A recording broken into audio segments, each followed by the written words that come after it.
ଯାହା ହଉ ତ ଆପଣଙ୍କର ଏଇ ଯୋଉ ପଥପାଂଶ ନାଟକ ତା ମାଧ୍ୟମରେ କିଛି ସଚେତନ ମନ ଭିତରକୁ ଆସିଲା ଆପଣଙ୍କୁ ବହୁତ ବହୁତ ଧନ୍ୟବାଦ।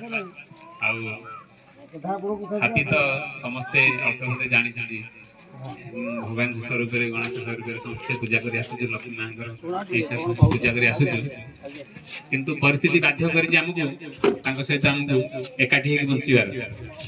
ତେଣୁ ଯାହା ହଉ ଆପଣମାନେ ଯେଉଁ ସଚେତନ ଆଜି ଆମକୁ ଆସିକି ଦେଇଛନ୍ତି, ତେଣୁ ତାକୁ ଆମେ ଯାହା ଅଭିଭୂତ କିଛି ଗ୍ରହଣ କରିଛୁ। ଏବଂ ମୁଁ ମୋ ତରଫରୁ ମଧ୍ୟ କହିବି ଯେ ହାତୀ ଆମର ଶତ୍ରୁ ନ ଭାବିକି ତାକୁ ସେ ଗୋଟିଏ ଉପକାରୀ ଜୀବ ବୋଲି ଆମେ ଭାବିବାକୁ ପଡ଼ିବ, କାରଣ ସେମାନଙ୍କ ଦ୍ୱାରା ଆଜି ଜଙ୍ଗଲ ସୁରକ୍ଷା ବହୁତ ପ୍ରକାର ଇଏ ହେଇପାରିଛି। କାରଣ ଯେଉଁ ଜିନିଷକୁ ମଣିଷ ଚାହିଁକି ଫରେଷ୍ଟ ଡିପାର୍ଟମେଣ୍ଟ ଚାହିଁକି କରିପାରୁନଥିଲା ଜଙ୍ଗଲ ସୁରକ୍ଷା ଆଜି ଅଟୋମେଟିକାଲି ହେଇଛି। ସରକାର ତା ବଦଳରେ ଗ୍ୟାସ୍ ଯୋଗାଇ ଦେଇପାରନ୍ତି, ଯାହା କରିଥାଇ ପାରନ୍ତି, କିନ୍ତୁ ହେଲେ ଜଙ୍ଗଲ ସୁରକ୍ଷା କିଛି ମାତ୍ରାରେ ତା ଦ୍ୱାରା ହିଁ ବଢ଼ିଛି।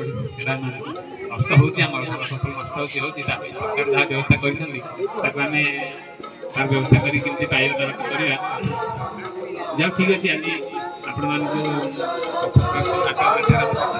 ଧନ୍ୟବାଦ। ଆଉ ଡିପାର୍ଟମେଣ୍ଟ ତରଫରୁ